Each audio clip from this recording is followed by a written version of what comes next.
오늘의 주요 뉴스입니다. 가을 장마로 제주와 남해안 또 수도권에 폭우가 내렸습니다.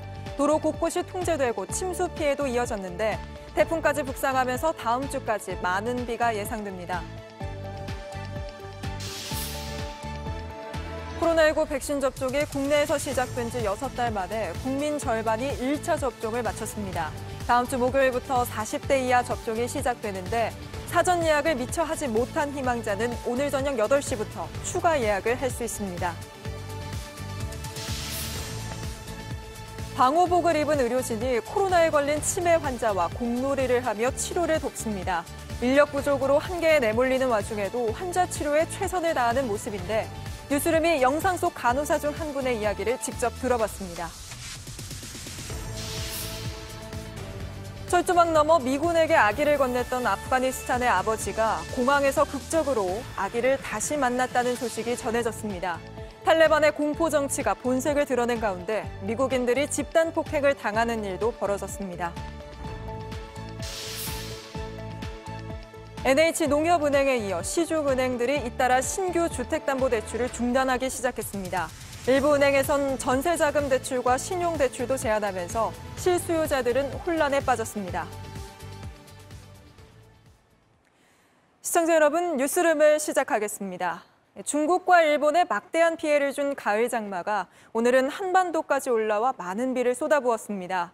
제주와 남해안 지역에는 100mm 넘게 내렸고 수도권 전역에도 호우특보가 내려졌다 해제됐습니다.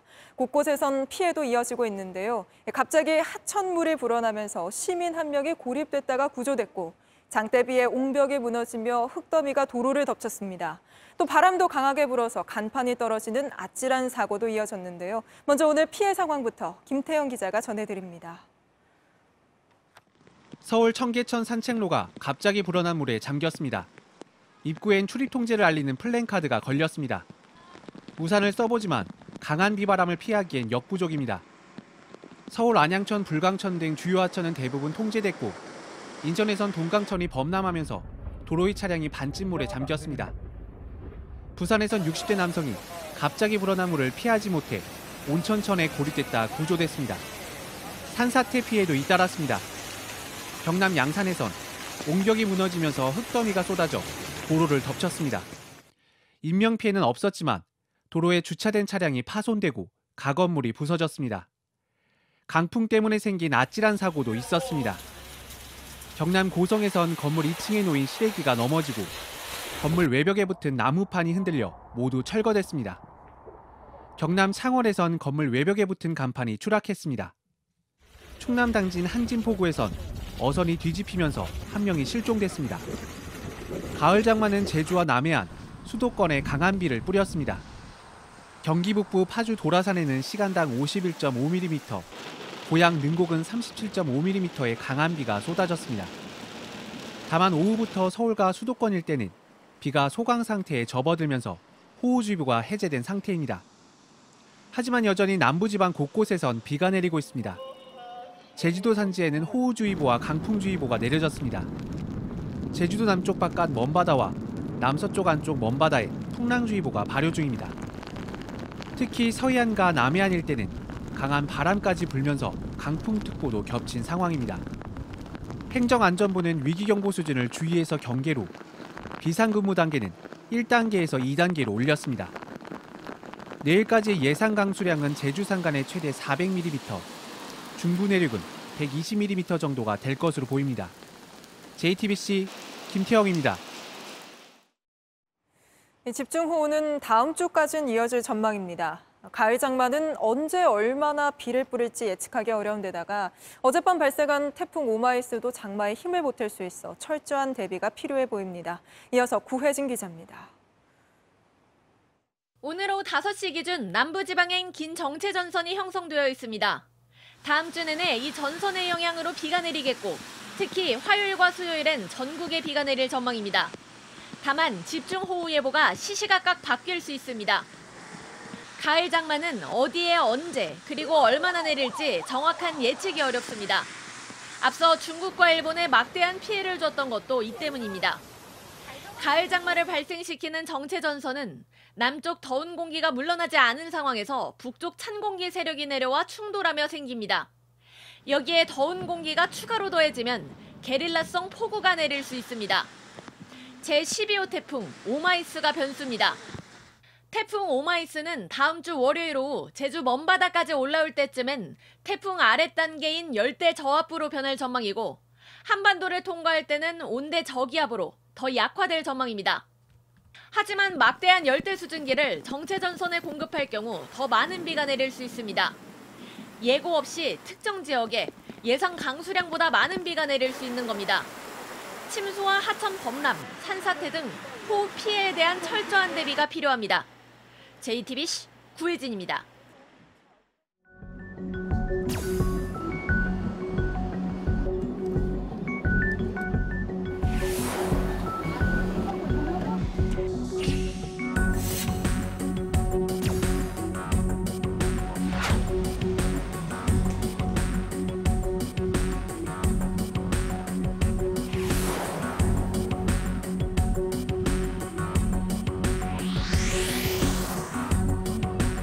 거리두기는 그야말로 상수인 상황입니다. 집단 면역력을 확보하고 지속하면서 위드 코로나, 달라진 일상으로 회복하는 도상에 있습니다.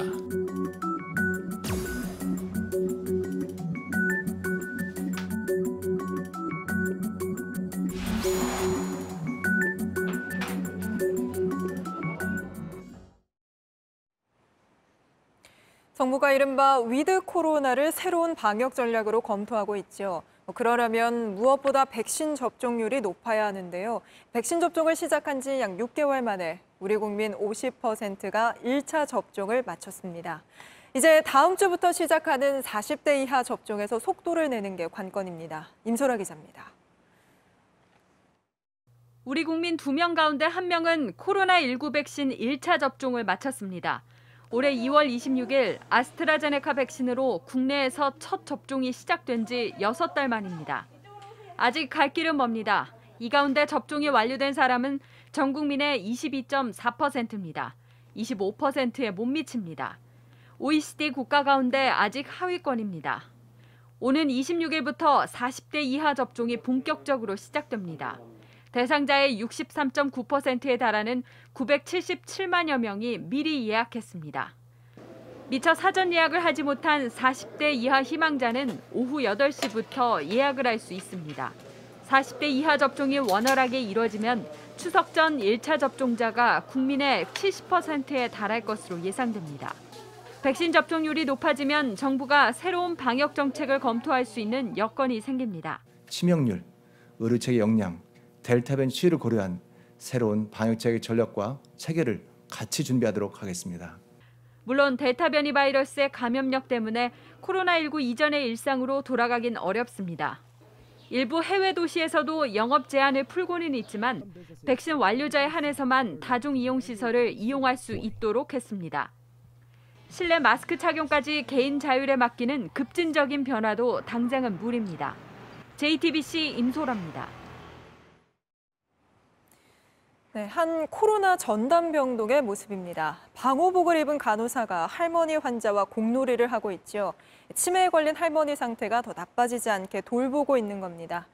그리고 또 최근엔 이 사진, 치매 환자와 화투를 치는 간호사의 사진 한 장도 큰 울림을 줬었는데요. 바로 이분들, 의료 현장의 영웅들 덕분에 어려운 상황 속에서도 가까스로 버티고 있지만 정작 영웅들은 너무나 많이 지쳐 있습니다. 크로스체크 윤재영, 서준석 두 기자가 1년 6개월째 코로나 환자를 돌보고 있는 의료진을 취재했습니다. 오전 9시 땀에 흠뻑 젖은 간호사들이 음압 공간에서 나옵니다. 얼음조끼는 물이 됐습니다. 저희 몸에 땀이 많아서 근데 이게 오래 차면 오히려 보온 효과가 일어나요. 델타 변이가 생긴 뒤 한 번 음압실에 갔다 올 때마다 감염 예방을 위해 샤워를 합니다. 오전 10시 아침에 음압실에서 나온 간호사가 또 방호복을 입고 음압실로 갑니다. 1시간가량 머물다 나온 이 간호사는 30분 뒤 환자에게 줄 물병 수십 개를 들고 다시 들어갑니다. 하루에 몇 번 정도 들어갔다고? 많으면 한 4번? 기저귀라든지 밥이라든지 다 저희가 해드려야 되거든요. 저희가 막 2-3시간 이렇게 계속 길게 일하거나 10분 쉬고 다시 들어간다거나 이런 일이 반복되는 것 같아요.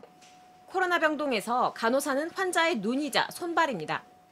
아버님, 이거 조금 보이실까? 아, 그럼 읽어드릴게요. 어머니 조금만 위로 올라오셔. 있죠? 조금만. 저요? 저 아침에 출근했는데. 계속 일하는 게 없어요. 치매 환자가 오면 함께 공놀이를 해주고 박수치며 노래를 불러주는 것도 간호사 몫입니다. 저도 이제 할머니가 계셔가지고 할머니 생각도 이제 많이 나고 혼자 계시다 보니까 이렇게 눈에 밟히기도 밟혔고 제가 공이 있길래 다른 거는 이제 뭐 가지고 들어오지 못하고 그러니까 이렇게 해드렸어요. 음압실 밖에서도 택배 배송부터 민원 처리까지 할 일은 종일 끝이 없습니다. 두 개 펴서 이용할 수 있게 해드릴까요? 불편하시면 얘기하시고. 간호사는 환자분들한테 유일한 소통이라는 생각이 들더라고요. 그래서 친구면서 가족이면서 문제 환자를 다루는 것도 쉽지 않습니다. 아무 증상이 없다, 나가게 해달라. 이제 그 수준을 넘어서 막 소리 지르고. 그래서 병실 안에서 담배 피우신 분들도 있었어요. 그런 것들이 좀 많이 어려웠죠. 끝나지 않는 코로나, 지금 바라는 건 다른 무엇보다 더 많은 인력입니다. 사실 이제는 기대감이 조금 줄었습니다. 가장 뭐 바라는 거는 인력이죠, 뭐. JTBC 윤재영입니다. 네, 이렇게 방역의 최전선에서 사투를 벌이고 있는 의료진 덕분에 우리가 그나마 일상을 누리고 있는 걸 텐데요. 방금 전해드린 영상 속 간호사 중 한 분을 직접 연결해 이야기 들어보겠습니다. 인터뷰는 환자를 돌보는 데 방해가 될 수 있고 또 감염 우려도 있어서 병동과 분리된 곳에서 진행하겠습니다. 남영희 수간호사님 나오셨습니다. 간호사님 안녕하세요. 안녕하세요. 예, 저도 예전에 보호복 입고 몇 번 취재를 해봤는데 그냥 가만히만 있어도 땀이 줄줄 나고 숨이 턱턱 막혀서 정말 힘들던데요. 그런 상황에서 어떻게 보면 필수적인 코로나 진료 조치가 아닌 치매 환자와 뭐 공을 주고받는다든가 하는 건 어쩌다 하시게 된 건가요? 그 동영상은 사실 그 요양원 집단 감염으로 인해서 입원하신 환자분이셨어요. 근데 여러분이 입원을 하셔서 다 건강히 퇴원을 하셨는데 그분이 좀 입원 기간이 좀 길어지다 보니까 마지막까지 남아있게 되셨었거든요. 근데 치매가 있으셨는데 너무 따분하고 심심해하고 막 하셔가지고 저희 간호사들이 좀 뭔가 도움을 줄 수 있는 게 없을까 하다가 들어갔을 때 이제 너무 바쁜 업무에도 너무 힘들거든요. 사실 방호복 입고 나오면.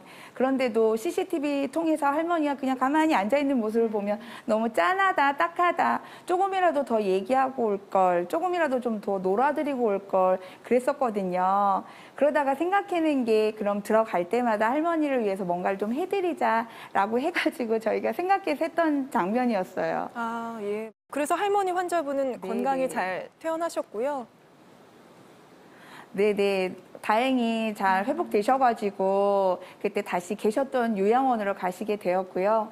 가시는 날도 이제 저희 그때 공놀이 했던 간호사도 있었지만 뭐 머리도 따주고 했던 간호사들도 많이 있었거든요. 그림판 놀이도 해주고 했던 간호사도.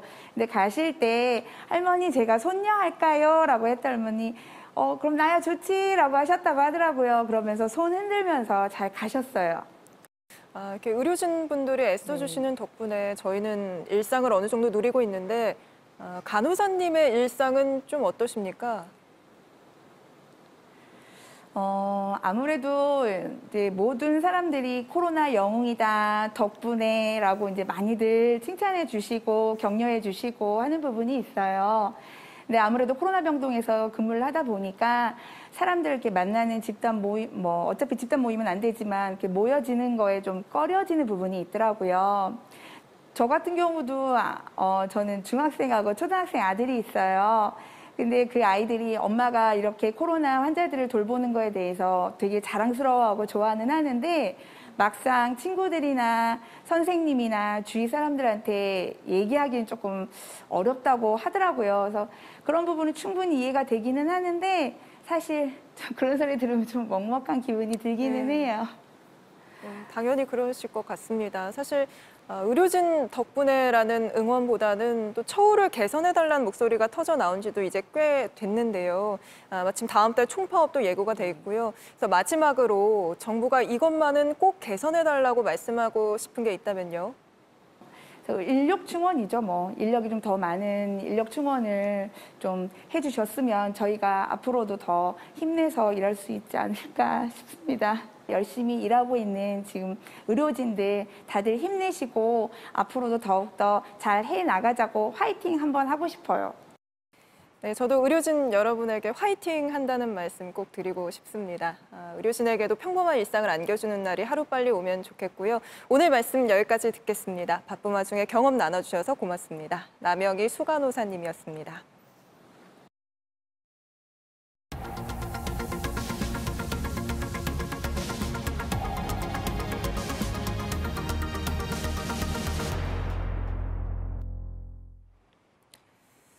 자식만이라도 살려보겠다며 날카로운 공항 철책 너머로 미군에게 아기를 넘겨보낸 아프간의 아버지.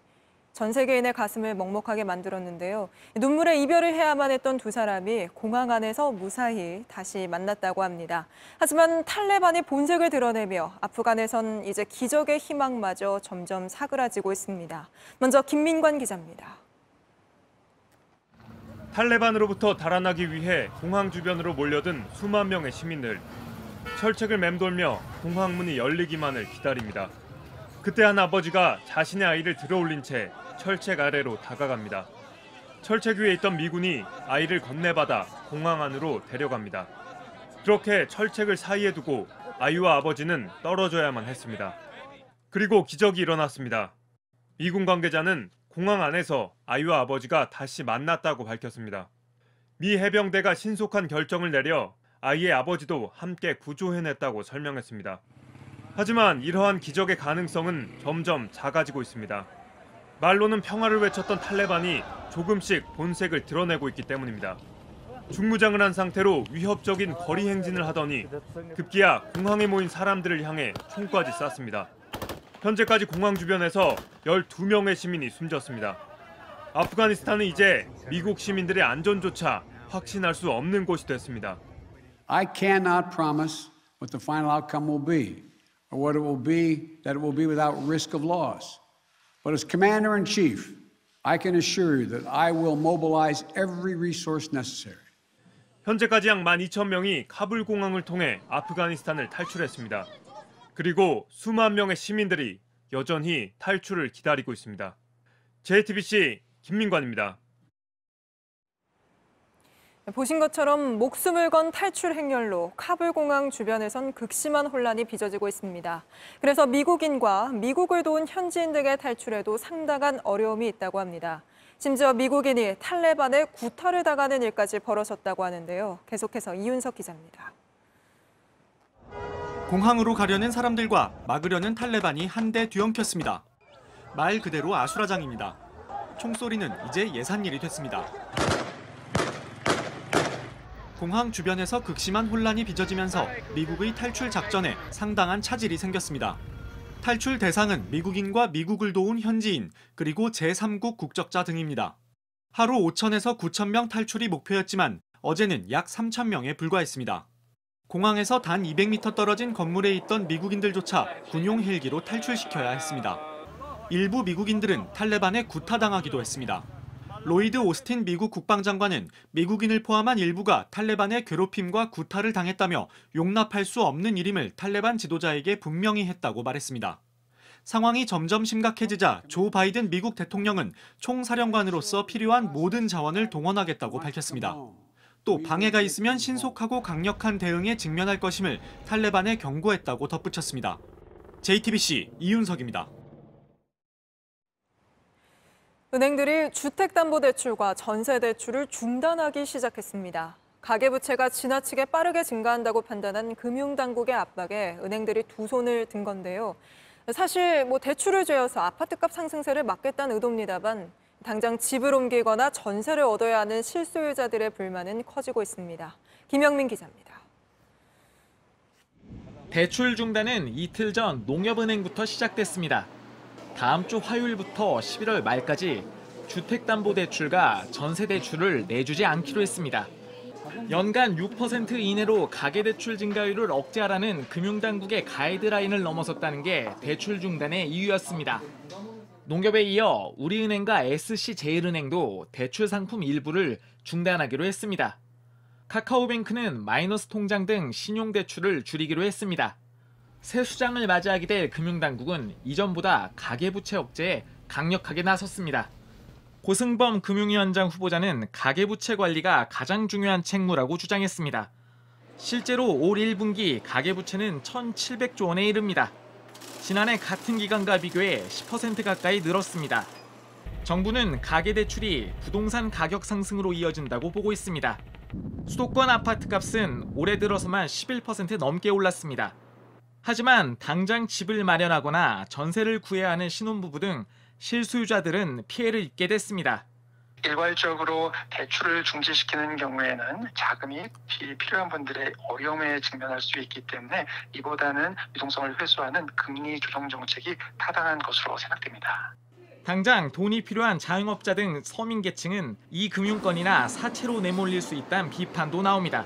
JTBC 김영민입니다.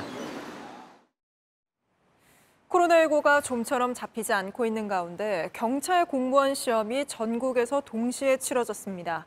전국 각지 고사장에 무려 4만 명이 넘는 응시생들이 몰렸는데요. 홍지용 기자가 취재했습니다. 학교 정문 앞에 긴 줄이 늘어섰습니다. 경찰 공무원 필기 시험을 치러 모인 수험생들입니다. 전자문제 하신 QR코드 화면 띄워서 들어가실게요. 중앙생인데 말씀해 주세요. 파란 내용 그냥 들어가시면 됩니다. 전자문진표를 보여준 뒤 체온을 재고 안으로 들어갑니다. 순경 2,248여 명을 뽑는 시험인데 오늘 하루 전국 응시자만 4만 명이 넘습니다. 코로나19 확산세로 강도 높은 사회적 거리두기가 2달째 이어지는 상황. 응시생들은 어떤 생각을 갖고 있을까? 아무래도 부담감이 좀 있죠. 사람들이 많이 있으니까. 마스크 가능하면 안 벗고 쓰고 있는 게 가장 좋겠죠. 네. 그렇다고 마냥 시험을 늦출 수는 없다고도 말합니다. 근데 시험 준비하는 사람 입장에서는 미뤄지는 것보다는 정해진 대로 진행되는 게 더 낫다 보니까 그냥 마스크만 제대로 써야겠다. 벗지 말아야겠다. 앞으로도 주말마다 여러 시험이 이어지겠습니다.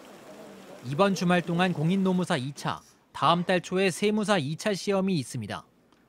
안에서 점심도 먹어야 하고 신분 확인을 위해 마스크도 벗어야 하는 경우도 있어서 집단 감염의 가능성은 언제든 도사리고 있습니다. JTBC 홍지용입니다. 우리도 우리지만 미국의 코로나 상황 심각합니다. 확진자가 불어난 탓에 중환자실이 부족해져 병실이 나길 기다리다 숨지는 안타까운 일도 벌어지고 있습니다. 워싱턴에서 임종주 특파원이 보도합니다. 미국 북서부 포틀랜드의 대학병원입니다. 매일 늘어나는 코로나 환자를 치료하느라 사투를 벌이고 있습니다. 중환자실의 95%는 포화 상태입니다. And it just keeps happening and it doesn't stop and there is no end. We see no end. So it's like, what do you do? 인근 도시 로즈버그의 이 병원은 한계 상황을 이미 넘었습니다. 사흘 전엔 병실이 비기를 기다리던 환자가 끝내 숨졌습니다. 병원 측은 다른 층으로까지 중환자실을 넓혔는데도 병상이 충분하지 않았다며 안타까워했습니다. 백신 접종률이 상대적으로 낮은 남부 지역 병원 상황도 계속 악화하고 있습니다. 플로리다와 조지아, 미시시피 등은 수용 능력의 90%를 넘었고 엘라베마는 병실이 동났습니다. From the bottom of my heart, we as the medical community are completely exhausted. 미국 내 하루 평균 신규 감염자는 15만 명, 입원 환자는 9만 명에 육박합니다. 지난 겨울 대유행 이후 최고 수준입니다. 다만 최근 하루 백신 접종 횟수는 한 달여 만에 100만 회를 회복했습니다.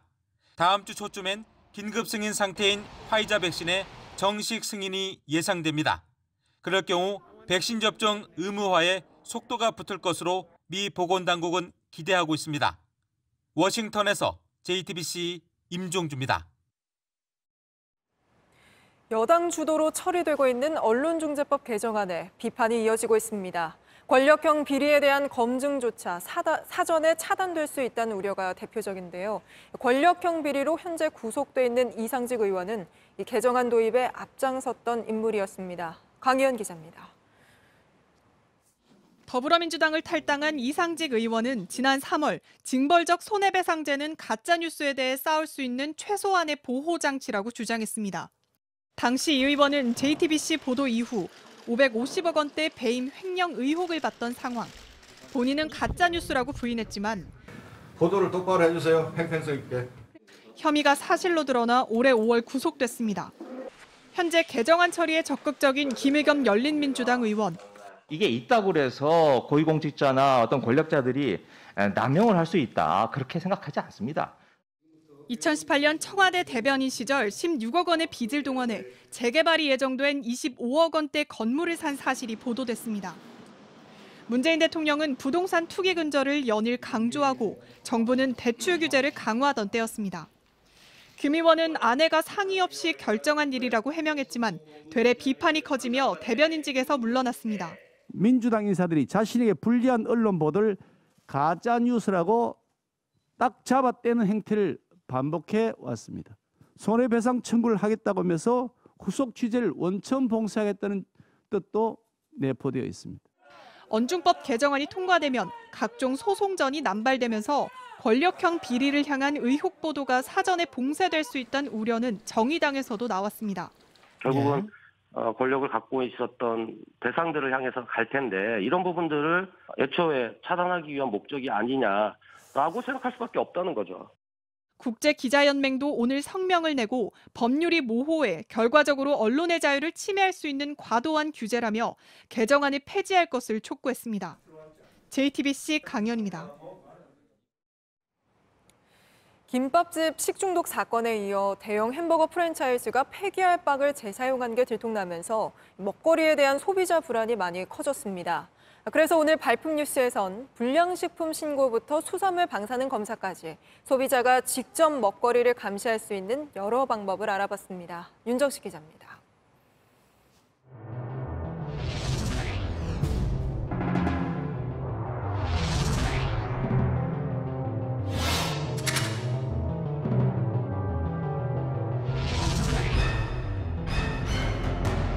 소비자들은 화가 났습니다. 김밥집에는 집단 소송을 준비 중이고 맥도날드에는 불매운동 조짐이 보입니다. 요즘 소비자들은 먹을거리 감시에 적극적입니다. 제가 들고 있는 이 음료수, 이거 맛을 보니까 좀 이상하다. 그럼 어디다 신고를 해야 될까요? 모든 제품에는 이렇게 부정, 불량식품 신고는 국번 없이 1399라고 적혀 있습니다. 이곳이 바로 1399 신고센터입니다. 하루에 200여 건의 신고가 들어오고 있는데요. 음식점부터 가공식품까지 여러 신고가 들어오고 있습니다. 감사합니다. 불량식품 신고센터입니다. 무엇을 도와드릴까요? 식당도 신고 대상입니다.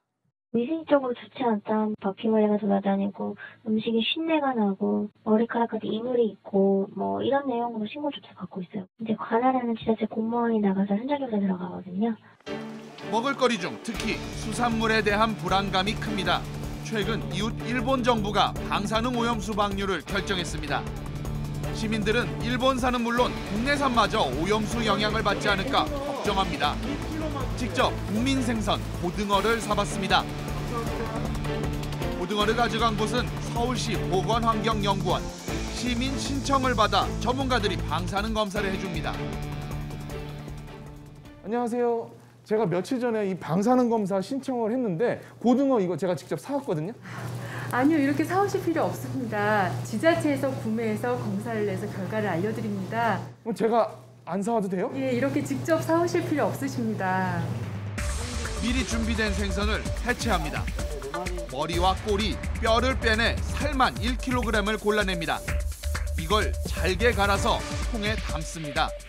다시 방사능 분석기에 넣어 검사를 진행합니다.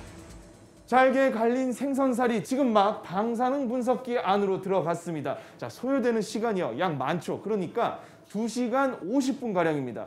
그런데 이 안에서 그러면 분석을 하는 게 뭔가요? 식품의 기준이 설정된 세슘과 요오드를 측정합니다. 세슘과 요오드, 그게 가장 흔한 방사능 물질 맞는 거죠? 네, 맞습니다. 수산물만 검사가 가능한 게 아닙니다. 또 다른 실험실을 찾았더니 비슷한 실험이 진행 중입니다. 잠깐만요. 그럼 이게 파프리카, 토마토, 이 농산물들은 다 검사가 되나요? 네, 농산물도 방사능 검사가 다 가능합니다. 농산물 말고 뭐 예를 들어 가공식품은요? 가공식품 경우도 잼류, 국수, 음료류도 다 방사능 검사가 가능합니다. 지금껏 약 만여 건의 검사 중 기준치 이상의 방사능이 나온 적은 없지만 오염수가 진짜 바다로 나오면 이후 상황은 아무도 모릅니다. 나와 내 가족이 먹는 음식의 안전은 직접 챙기겠다는 시민들. 이런 적극적인 행동이 우리 먹을거리를 더 안전하게 만들고 있습니다. JTBC 윤정식입니다. 이른바 쿠팡 화재 먹방 촬영 논란과 관련해 이재명 경기도지사가 사과의 뜻을 밝혔습니다. 이 지사는 오늘 오후 페이스북에 모든 일정을 즉시 취소하고 더 빨리 현장에 갔어야 마땅했다는 지적이 옳다며 국민 눈높이에 미치지 못했음을 인정하고 사과 말씀을 드린다고 적었습니다. 앞서 이 지사는 지난 6월 경기 이천 쿠팡 물류센터 화재 당시 황교익 씨와 유튜브 촬영을 했는데 적절하지 못한 대처였다는 비판이 이어져 왔습니다. 전남 여수에서 승용차 한 대가 바다에 빠져 차에 타고 있던 직장 동료 2명이 숨졌습니다. 어제 저녁 동료 2명이 연락이 닿지 않는다는 신고를 접수한 경찰이 수색 끝에 오늘 아침 발견한 겁니다. 경찰은 CCTV로 이들이 탄 승용차가 선착장 경사로로 추락하는 장면을 확인했고 정확한 사고 경위를 조사 중입니다. 지난 1999년 제주에서 일어난 변호사 살인 사건을 교사한 혐의를 받는 김 모 씨가 구속됐습니다. 법원은 김 씨의 주거가 일정하지 않고 달아날 우려가 있다며 조금 전 구속영장을 발부했습니다.